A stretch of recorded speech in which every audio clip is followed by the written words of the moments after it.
life experiences have you had that make you a good MP? Well, I'm a reasonably young person. I've got 3 young children and I've spent a fair bit of time overseas. I was overseas for about 12 years, living in Sydney and then Singapore, working in banking there, financial crime. The last role I held in banking was back here in New Zealand, working for Rabobank as their head of financial crime. And also the owner of a small business, so we manufacture and supply organic soil fertiliser around the Bay of Plenty and also more so around the country too. Oh, what's it called? It's called New Zealand Humates. Small company, small family company, but something that we really got into when we got back from Singapore about just over 3 years ago now. Obviously interrupted with my time in politics. You're already the MP for Tauranga. Have you been a good MP? I've worked really hard for the people here. You know, I've got around and see them. I've been a busy MP. I've tried to go to as many events on as I can. I always try and get back to people when they come into my office or email me through queries.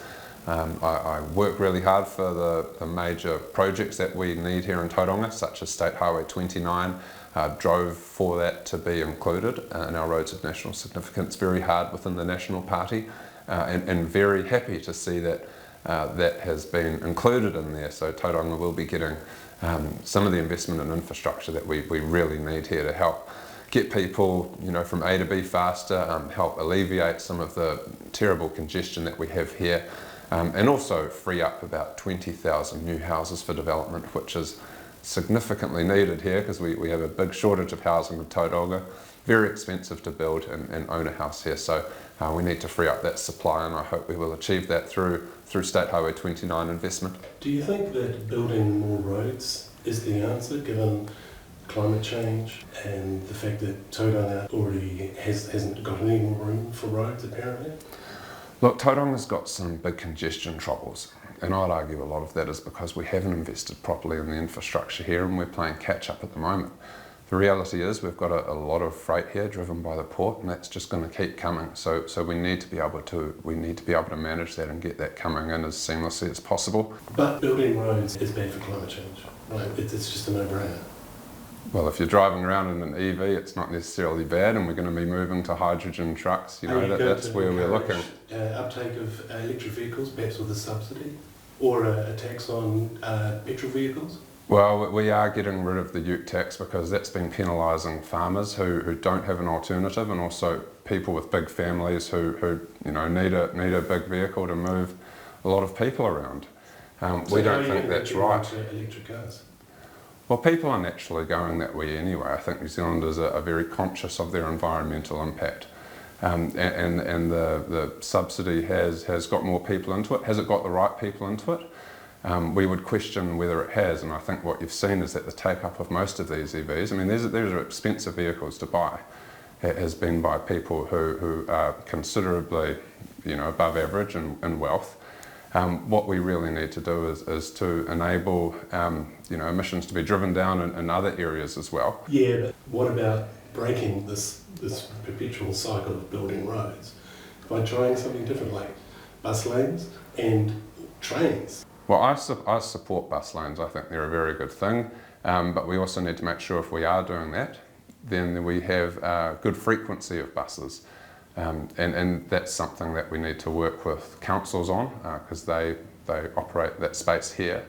Very important that you've got those buses running frequently and they're reliable, because if they're not, people aren't going to get on them, but if they are, they certainly will. And I know from living overseas in Sydney and Singapore, I took the train or the bus every single day to work, and it was fantastic. I loved it, you know. So if that option's there, I would definitely use it, and I'm pretty sure everyone else would as well. But the difference there is that you've got cities of 5 million people, right, with a highly integrated network. We're talking about Tauranga, you know, what have we got, 170,000 people, significant difference in scale to what you had over there. But yeah, we do have opportunities here, and we do support multimodal transport. Okay.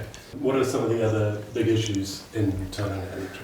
Oh, cost of living's a massive issue in Tauranga, as it is around New Zealand. You know, we've gone backwards under Labour. Rents are up $175 a week. Your average mortgage That's up $700 a fortnight. You know, Kiwi families are really doing it tough. Food prices are up, everything's going up. We've had inflation set in for a long time here, which is really important why we need a national government in power.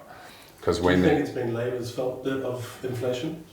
Well, if you look at where the inflation's coming from recently, a lot of that's domestically driven. It's non-tradable inflation that is the significant player at the moment. So, yes, I do. I think the government spending has been reckless. I think they've put far too many constraints on the economy. But our inflation's less than many other countries, Western countries around the world. Well, if you look over at the United States, theirs has already dipped significantly. Other countries are dipping as well.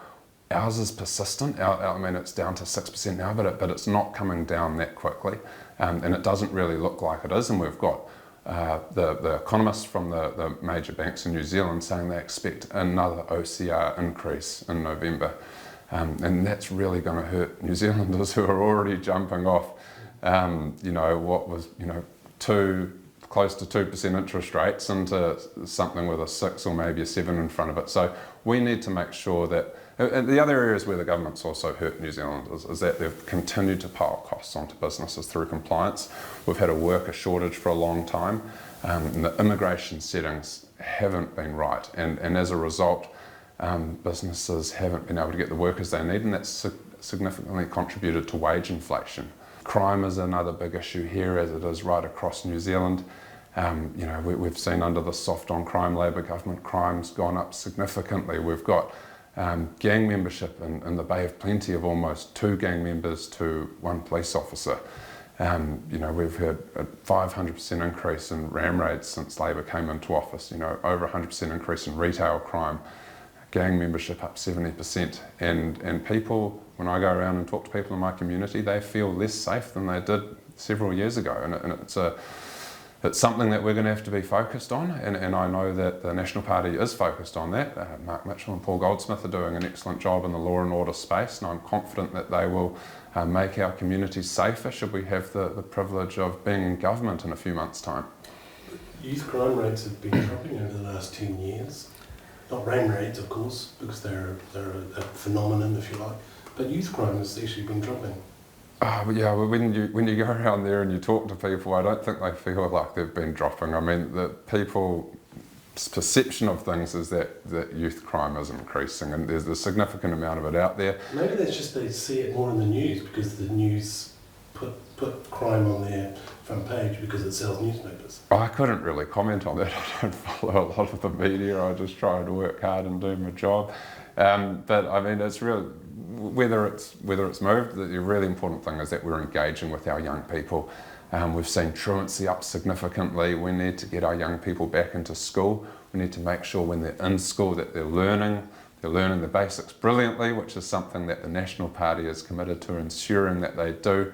And we need to make sure we get that social investment right. That's really important. What can you do for people who are struggling to find a home, to rent or affording a home? This was an issue before Labour came to power in 2017. It's still an issue now. Both main parties have had a crack at it, and it still hasn't been solved.